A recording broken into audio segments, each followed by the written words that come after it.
Las garrapatas de cuernos largos son una especie invasiva, recientemente introducida, que se identificó por primera vez en Nueva Jersey en el 2017.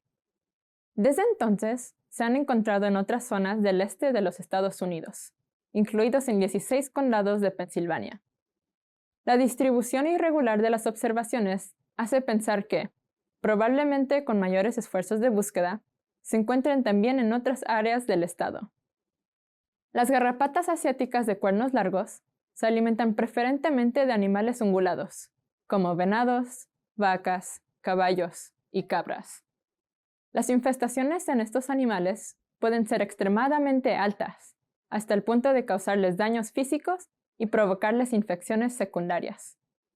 Se han reportado pocas picaduras de esta garrapata en humanos, a pesar de que en algunas áreas están infestaciones extremadamente altas. Así que, aunque las picaduras a humanos son posibles, es probable que las garrapatas de cuernos largos sean una mayor amenaza para la fauna salvaje y los animales de granja. Las garrapatas de cuernos largos son marrones y sin patrones. Tienen festones o círculos a lo largo de la parte posterior del abdomen. Esta característica hace que puedan confundirse con las garrapatas marrones del perro. Las garrapatas de cuernos largos se pueden distinguir de las garrapatas marrones del perro por la forma de la base del capítulo y los palpos. En las garrapatas asiáticas de cuernos largos, la base del capítulo es rectangular y los palpos se extienden lateralmente más allá del capítulo. En las garrapatas marrones del perro, la base del capítulo es hexagonal y se extiende lateralmente más allá de los palpos. Si bien las garrapatas asiáticas de cuernos largos se encuentran con mayor frecuencia en animales ungulados y las garrapatas marrones del perro se encuentran con mayor frecuencia en perros y otros caninos, se han encontrado garrapatas asiáticas de cuernos largos en perros y también garrapatas marrones del perro en venados.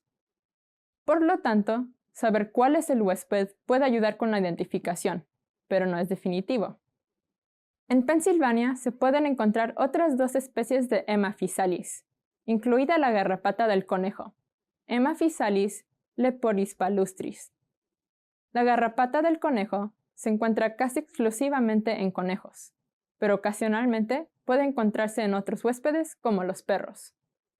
Para distinguir las garrapatas de cuernos largos, como la que se muestra aquí, de las garrapatas del conejo, es necesario un examen con la ayuda del microscopio. En resumen, la garrapata de cuernos largos se considera la especie invasiva más reciente, descubierta en el estado de Nueva Jersey en el 2017. Para marzo del 2022, se identificaron en 17 estados de Estados Unidos y en 16 condados de Pensilvania. La similitud en apariencia con otras especies de Hemaphysalis que se encuentran presentes en Pensilvania puede dificultar su identificación. En ocasiones, saber cuál es el huésped puede ayudar con su identificación. Aunque aparentemente no les atrae lo humano, pueden representar un gran riesgo para los ungulados, causando infestaciones en rebaños de vida silvestre y animales de granja, que pueden resultar en daños físicos, infecciones y enfermedades para estos animales.